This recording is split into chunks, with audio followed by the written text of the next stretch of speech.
여러분 안녕하십니까? 오늘 강의는 4차 산업혁명에 관한 것입니다. 집에만 있어서 몰랐는데 나오다 보니까 정말 봄이 왔군요. 모든 꽃들이 만발한 계절인데 당분간 우울하게 보내게 돼서 정말 좀 저도 이제 걱정스럽습니다. 지난번 촬영에서 여러분 이제 저와 동영상으로 이제 대면을 했는데 제가 이제 그것을 다시 보면서 정말 놀랐습니다. 몽타주가 너무 이렇게 자유분방형으로 생겨서 여러분들은 저렇게 못생긴 놈이 어떻게 나와서 강의를 할까 이렇게 의심했을 겁니다. 좀 넓은 마음으로 이해해 주시기 바랍니다.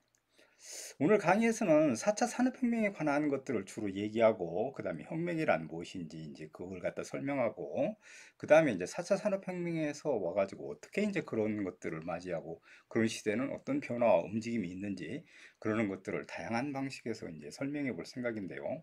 4차 산업혁명은 그러니까 이제 우리가 생각해 보면 정말로 이제 변화의 속도, 그 다음에 초연결성, 뭐 이런 여러 가지 부면에서 우리가 지금까지 경험해 보지 못한 많은 것들이 이제 획기적으로 변화되는 그런 시대라고 그와 같이 얘기될 수 있습니다.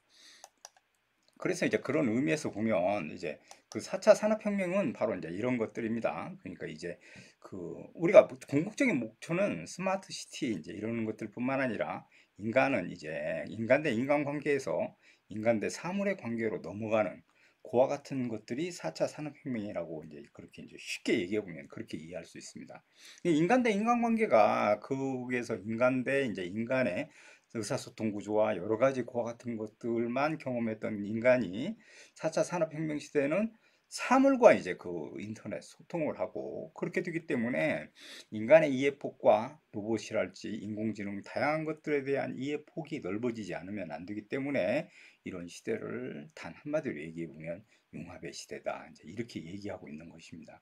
그래서 4차 산업혁명에 대한 이해가 얼만큼 돼 있느냐 그거에 따라서 이제 잘 사느냐 못 사느냐 다양한 그와 같은 방식들이 결합되기 때문에 우리는 이에 대해서 본질을 좀 이해하고 어떻게 대응하고 어떻게 살아갈 것인지 그렇게 이제 고민하게 된다는 겁니다.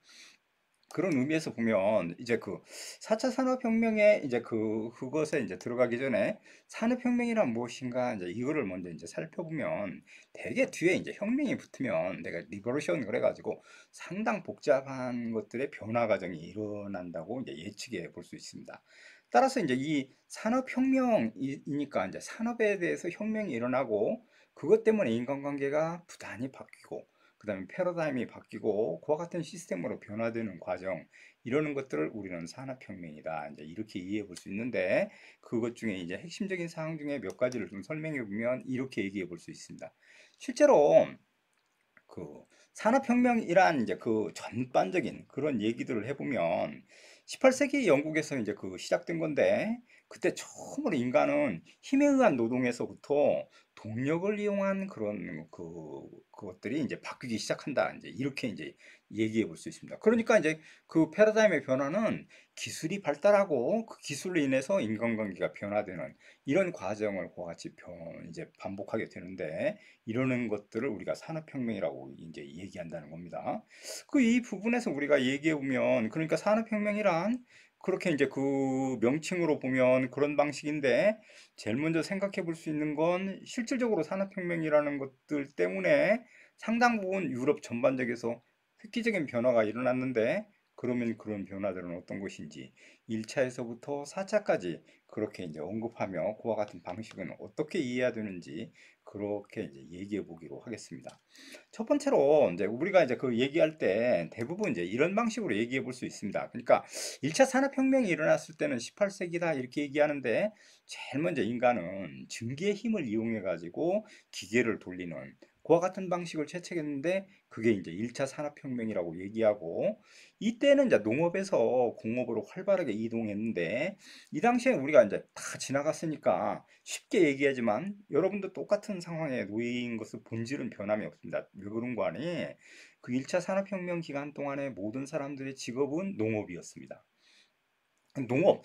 그러니까 소작농이랄지 지주 그것에 의해서 그와 같이 연결된 그런 사회였는데 이게 갑자기 증기기관이 등장하면서 농업에 대한 일자리를 박탈당하고 그 사람들은 도시로 몰려들기 시작했고 그것이 바로 이제 노동자의 그러니까 노동자들의 출발입니다. 그러니까 이게 이제 공업화가 진행되면서 농업의 일자리가 공업으로 이행하는 그 과정을 거쳤는데, 이때 이 단계는 대부분 일자리라는 게 힘에 기초하고 그 다음에 동력에 기초했기 때문에 쉽게 이동하고, 그 일자리가 변화가 그다지 그런 커다란 노력 없이도 단순 노동이기 때문에 쉽게 정착하고 그 다음에 적응할 수 있었다는 겁니다. 그러니까 얘기해 보면. 근데 이제 2차 산업혁명이 들어서면서 이제 제일 핵심적인 건 전기가 시작되고, 전기가 공급되고, 전기 에너지를 기반으로 한 대량 생산이 이제 일어나는 것들이 1차와는 완전히 바뀐 그런 상황이 되는 겁니다. 그런 다음에 이제 이런 1차와 2차를 거친 다음에 3차는 컴퓨터가 등장하면서, 실제로 이제 그 컴퓨터가 이제 인간에 미치는 영향이 초창기에는 진짜 커다란 그 바보 상자처럼 그렇게 인식됐지만, 지금은 그렇게 인식하지 않고 지식의 정보를 축적하고, 그 축적하는 단계에서 벗어나서 그것을 통해 가지고 이제는 활용하고 적응하고 예측하는 그런 시대로 이행하는, 그게 바로 이제 4차 산업혁명 시대의 제일 핵심이라고 얘기할 수 있고, 그것 때문에 빅데이터, 그 다음에 AI, 그 다음에 사물 인터넷, 이런 것들에 의해서 초박빙의 고하튼 초연결 시대, 그렇게 이제 이행한다, 이제 이렇게 얘기해 볼 수 있다는 겁니다. 그래서 이제 1차 산업혁명의 핵심적인 건 증기기관입니다. 그러니까 증기기관차가 등장하면서 기차가 달리는 이거에 대해서 많은 사람들은 정말 쇼킹했고, 그런 증기의 힘이 그렇게 이제 동력을 일으켰고, 그것에 통해서 간의 수공업이랄지 그런 것들이 점점 발달해 가지고 이제는 이제 그 대량 생산 그런 쪽으로 움직이기 시작했는데, 이때 아무튼 동력은 증기를 통한, 그래서 대표적인 건 증기기관으로 대표되고, 이때부터 인간은 처음으로 속도라는 개념을 이제 그와 같이 이제 이해하게 됩니다. 그러니까 초반기에는 대부분 사람들이 그 속도라는 그 개념은 막연하고 그런 걸로 받아들여졌는데, 증기기관차가 이제 등장하면서 사람의 이동 속도를 그와 같이 이제 그 가속화 시켰기 때문에 전반적으로 전통적으로 갖고 있던 공동체가 깨트려지고, 그러니까 인간에 의해서 종속되고, 지주랄지 이런 사람들에 의해서 종속되고, 경제적 강제에 의해서 지배되는 그런 사회에서 속도에 의해서 밖으로 이제 다 나가는 그런 사람들이 생겨나기 시작했고, 이것 때문에 인간관계도 획기적으로 변화되는 그런 상황을 맞이하게 됐다, 이제 이렇게 이제 얘기할 수 있는데, 아무튼 1차 산업혁명은 인간의 살아나가는 시대에 있어서는 상당히 획기적인 변화 과정을 이제 겪게 됩니다. 그래서 이제 이거 1차 산업혁명의 특징은 대개 이제 그 여러 가지 방식으로 이제 우리가 얘기해 볼 수 있는데, 이때는 이제 그 변화 과정이 아주 진짜로 지금 생각해 보면 미미했다고 얘기해 볼 수 있습니다. 그러니까 별로 커다랗게, 이제 당시에는 충격이었지만 그렇게 커다란 걸로는 지금으로 시각에서 이해해 보면 그렇게 커다란 변화라고는 할 수 없다고 얘기 드릴 수 있다는 겁니다. 이 변화의 핵심은 이렇습니다. 1차 산업혁명의 특징은 대부분 인간 대 인간관계를 우리가 이제 기초적으로 이제 그와 같이 탐구해 봐야 되는데, 실제로 제일 그와 같이 생각해 볼 수 있는 건, 이 봉건 사회는 인간 대 인간관계가 토지를 매개로 해서 이제 이루어졌습니다. 그러니까 지주가 토지를 소장농한테 빌려주고, 소장농은 거기서 열심히 노동을 한 다음에 생산을 해서 그 생산물을 지대로 이제 바치면 그 사람들의 관계는 끝났는데, 그걸 통제하기 위해서 경제적 강제에 의해서 지배하고 인간의 자유를 갖다가 박탈시키고, 또 기독교 이데올을 통해 가지고 모든 걸 지배하는 이런 방식이었다는 겁니다. 그런데 이제 이러한 틀들이 1차 산업혁명이 일어나면서 처음으로 바뀌기 시작했는데, 그게 이제 그 인간관계를 변화시킵니다. 그러니까 토지를 매개로 한 게 아니고 실제로 2차 산업혁명이 이제 등장하면서 인간관계가 변화됐는데, 이때 그와 같은 가장 중요한 특징은 그 토지보다는 자본, 캐피탈, 그러니까 돈에 의해서 인간관계가 맺어지는 이런 관계로 변화되기 시작했고, 이것이 이제 임금을 매개로 한 것이기 때문에 노동 관계로 그와 같이 이제 맺어지는, 그러니까 자본에 의해서, 돈에 의해서 맺어지는 그런 관계이기 때문에 정적인 관계랄지 탈주술적인, 그러니까 주술적이고 기독교적인 그런 이데올로기에서 많이 벗어날 수 있었던 그런 것들이라고 얘기할 수 있습니다. 요 1차 산업혁명에서 이제 우리가 주요한 특징 중에 대부분 이제 그 분업을 지적하지 않을 수 없습니다. 인간 지금까지도 아마 인류가 가장 획기적인 그런 방식 중에, 그러니까 대량 생산을 이뤄냈던 가장 획기적인 방식은 분업입니다. 분업. 그러니까 여기 이제 그 PPT에서 보여지듯이 실제로 이제 우리가 반지를 생산한다고 한번 가정을 해보면 한 사람이 하루 동안에 그 반지를 우리가 생산할 때 저렇게 한 4개 정도를 생산할 수 있습니다. 그러니까 그거를 그 녹여서 불에다 해서 주조 틀에 부어가지고 그걸 꺼낸 다음에 저걸로 망치로 두드려서 둥그랗게 하고 그거를 누웠다 가공해서 그렇게 해서 한 4개 정도를 만들어낸다. 이제 이렇게 됐는데 이게 가장 전통적이고 간의 수공업적인 특징이었는데 이걸 나눠서 해보자 하는 그런 사고를 이제 처음으로 창의적으로 했다는 겁니다. 그 창의적 사고가 별게 아니고 지금까지 있었던 것들을 좀 더 효율적으로 어떻게 생산적으로 할 것인가 그런 고민들이 투영된 건데 이때 어떻게 했는 거니 풀무질을 해서 쇳물을 녹이는 사람은 그거 쇳물을 계속해서 녹이고 그 다음에 그거 주조 틀에 부어가지고 둥그렇게 만드는 작업 그거 하는 사람 그 다음에 이걸 가공해가지고 그같이 하는 사람 이렇게 나눠서 해보니까 실제로 하루 동안에 40개 이상을 생산하는 놀라운 효과를 보이게 됐다는 겁니다. 이게 바로 대량 생산의 그와 같은 출발점이고 어떤 일을 할 때 나눠서 한다는 게 얼마나 획기적인가 하는 그런 원리를 인간은 최초로 깨닫기 시작했고 이걸 통해 가지고 정말로 모든 생산 방식과 이런 것들이 바뀌기 시작했다. 이렇게 얘기해 볼 수 있다는 겁니다. 그 이게 이제 그 동영상 강의다 보니까 그 다른 얘기는 못하고 계속해서 이렇게 막 강의만 하게 돼서 일반적으로 여러 가지 얘기들을 자연스럽게 이렇게 펼쳐져야 되는데 그런 건 제대로 전달되지 못하는 것 같습니다. 이게 이제 그 강의의 한계점인데 그 이제 저야 뭐 강의를 오래 해가지고 이제 그 마지막 단계에 있는 사람이기 때문에 진짜 이 강의는 이건 뭐 그 강의의 외적인 얘기지만 실제로 이제 앞으로는 이 교수 사회를 우리가 얘기해 보면 이렇게 많은 교수가 필요하지 않는 사회로 이제 이행하고 있습니다. 이 중에 이제 강의를 잘하는 한 사람만 있으면 그 사람이 강의를 들으면 되는 겁니다. 그러니까 이거는 이제 실험 단계 우리가 이제 이 코로나 때문에 여러 가지 변화를 겪게 될 건데 교육에서는 그런 변화가 이루어질 것 같습니다. 뭐 이거 아웃사이드의 얘기였고 이제 분업의 얘기를 좀 더 그 설정돼서 얘기해 보면 노동 생산성 향상이 됐다는 겁니다. 그러니까 이제 기능 숙달하고 작업의 요령이 생기고 이렇게 되니까 그게 이제 하는 사람에 따라서 그 일만 계속해서 보니까 전문화가 이루어질 수 있는 그런 놀라운 거 같은 것들이 생산됐고 그다음에 이제 생산비가 절감됩니다. 그러니까 한 사람이 앞에서 얘기했던 그 반지를 아주 잘 만드는 사람이었는데 그 사람이 하는 그 작업을 처음부터 4개밖에 생산 못 했는데 이때는 정말로 그 구부리고 불을 갖다가 풍물을 돌려서 하는 사람 이런 사람들은 그렇게 뭐 돈을 많이 요구하는 사람은 아니었을 겁니다. 그래서 일반 사람을 그와 같이 채용하기 시작했는데 이게 비숙련공을 채용하니까 어떻게 되는 거니? 생산비가 절감된다. 이제 이렇게 얘기할 수 있고 앞에서 지적한 것처럼 대량 생산 체제가 일어났습니다. 이게 이제 분업의 가장 커다란 장점입니다. 이랬을 때 이제 1차 산업혁명은 대부분 이것 때문에 이제 그러니까 간단하게 우리가 얘기해 보면 어떤 사건이 일어났을 때는 그게 이제 효율적이고 장점인 부분이 있는가 하면 반대급부로 이제 그 단점인 부분이 있게 마련입니다. 모든 일들이.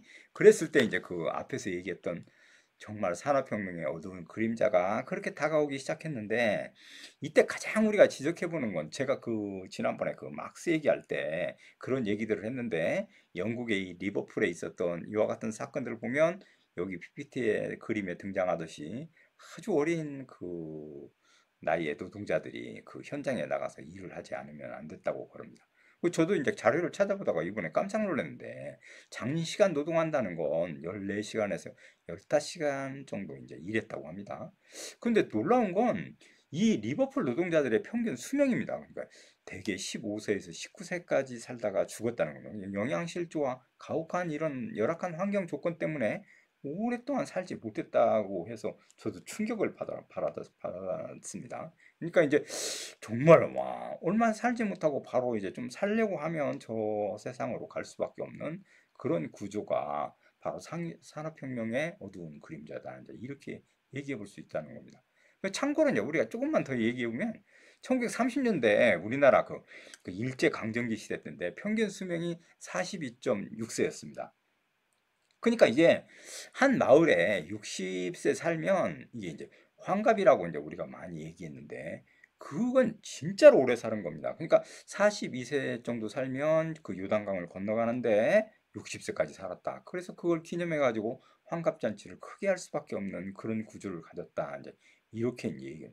따라서 그 생산과 그 노동과 인간의 수명 이러는 것들은 상당히 상관관계를 갖고 있는데 이때 열악한 노동 조건 때문에 오래 살지 못하고 15세에서 19세 사이에 죽을 수밖에 없는 그런 구조를 갖고 있었다. 그러니까 이런 여러 가지 불합리성을 사람들은 받아들이지 못했기 때문에 이제는 그 기계 파괴 운동이라고 해서 러나이트 운동이라는 그런 운동이 대대적으로 일어나고 기계를 파괴하는 그러한 상황에 봉착하게 됩니다. 근데 우리가 이제 간단하게 생각해 보면 실제로 이제 그 기계를 이제 부순다. 그러니까 기계를 부술 수밖에 없는 그 분노가 폭발했기 때문에 그럴 수밖에 없었을 겁니다.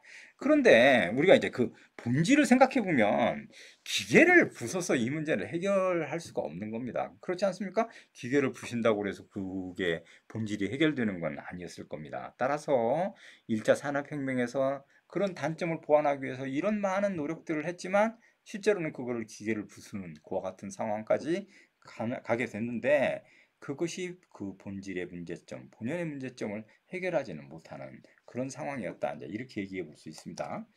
그래서 이제 그 다음에 이동한 게 이제 2차 산업혁명에 이제 그와 같이 해당되는데 이때 이제 2차 산업은 전기 동력입니다. 그러니까 이제 쉽게 얘기해 보면 그 전기 동력이고 이 동력 장치를 이용해 가지고 이제 그 바뀌기 시작하는데 증기기관이 어떤 에너지를 고점까지 올리는데 한계를 지녔고 항상성이라고 그래서 계속 지속적으로 그게 이제 그와 같이 보급돼야 되는데 그런 부분에서 한계가 있었는데 전기는 그러는 것들을 확연히 그와 같이 줄였을 뿐만 아니라 그런 대부분의 문제를 해결하는 놀라운 과정을 가져옵니다.